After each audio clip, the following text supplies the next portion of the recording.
Assalamualaikum Pak. Perkenalkan kami dari mahasiswa BINUS B27 ingin nge-interview mengenai bisnis Bapak. Tapi sebelum interview, nama saya Muhammad Farazan. Saya Muhammad Ali Farazan. Nama saya Muhammad Reza Putra.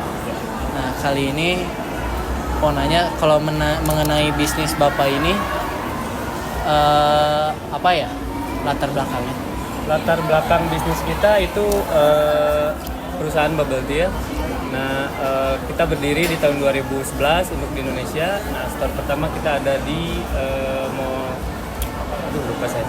Casablanca. Nah, Kemudian visi dari Chatime itu sendiri menjadi pelopor bubble tea nomor 1 di Indonesia. oh ya, sama lupa nama Bapak siapa, sama apa role di sini? Kalau nama saya Pakai Ababil ya. Saya bertugas sebagai asisten store manager di Chatime Pascal 23. Saya bekerja udah cukup lumayan lama, sekitar 6 tahun. Bagaimana Bapak menemukan semangat sama bisnis Chatime ini, sama motivasi bisnis tersebut?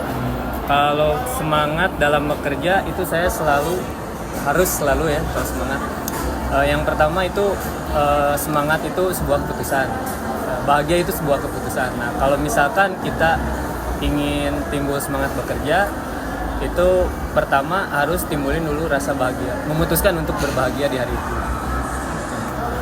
Lalu bagaimana Chatime ini bisa mengenali peluang sama menghasilkan idenya gitu? Kalau peluang, Chatime selalu berusaha untuk menjangkau kalangan-kalangan dari mulai anak-anak sampai ke dewasa di zaman sekarang yang udah kayak gimana ya, pergaulannya udah kemana-mana lah, segala umur dia udah tahu ya. Kemudian tadi pertanyaannya yang sama idenya menunjukkan ide. Nah, kita brandingnya bisa lewat media sosial, itu bisa. Terus kita mulai sekarang ke sekolah-sekolah, ada Chatime Go to School. Nah, kayak gitu sih. Dam.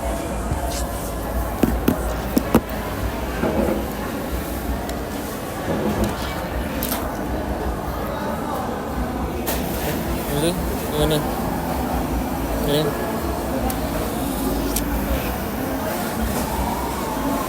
Lalu yang ketiga Pak, bagaimana Bapak melaksanakan analisis kelayakan bisnis itu kegiatan yang dilakukan untuk menilai apakah suatu usaha layak atau tidak? Analisis kelayakan bisnis. Nah, kalau Chatime itu sendiri SOP-nya udah paten ya. Jadi dia nggak berubah-ubah, maksudnya kalau misalkan ada perubahan pun menyeluruh. Nah, menurut saya itu sangat layak. Serta dari segi peralatan mungkin atau bahan kayak gitu, Chatime itu jelas. Sehingga kita pun yang di store yang langsung melayani customer itu tidak kewalahan. Menurut saya itu sangat layak dan Chatime itu menjamin segala kelayakan bekerja juga. Dan menurut Bapak siapa pesaing dan bagaimana Bapak menghadapi persaingan? Kalau pesaing semua bubble tea, mungkin nggak cuma bubble tea ya, ada kayak makanan lain itu juga sama pesaing kita.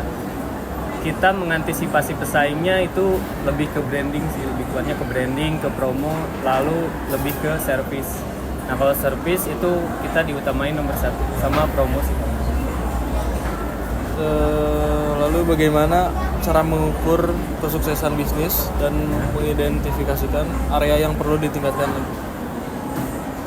Mengidentifikasi Yang harus lebih di improve progress. Oh, di improve. Mungkin di improve menurut saya Chatime itu sekarang dari segi area dine in kayak gini, lalu dari antrian customer. Nah, itu udah dicoba sih, karena tidak semua store Chatime punya area dine in kayak gini. Nah, mungkin kita mau coba buat ajukan untuk hampir semua Chatime harusnya udah ada area dine in. Terus antrian juga biar nggak, kalau lagi rame biar nggak terlihat mengantri, kita antisipasinya ada di dalam.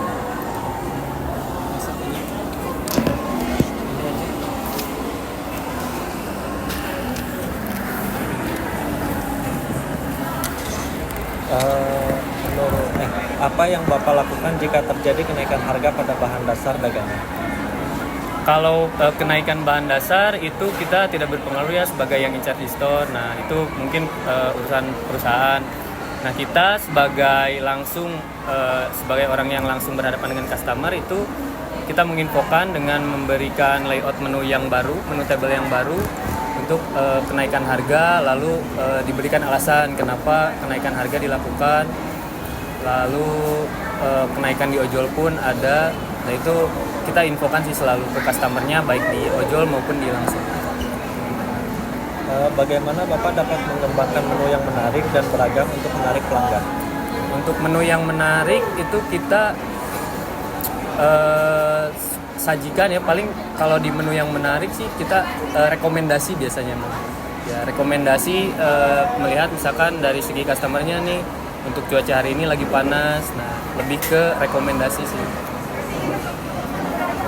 Apa peran branding dan pemasaran dalam bisnis makanan untuk menarik pelanggan? Peran branding, itu sangat penting banget ya. Kalau branding menurut saya semua media harus bisa dilakukan branding. Seperti contoh lewat Instagram, lewat TikTok. Bisa juga secara offline kita memberikan brosur. Nah itu branding sangat penting sih. Lalu tadi selanjutnya? Ya Itu aja. Oke Pak, terima kasih atas waktunya, terus juga udah sharing-sharing sama kita semua. Semoga CTM kedepannya lebih sukses lagi. Terima kasih. Iya, Pak.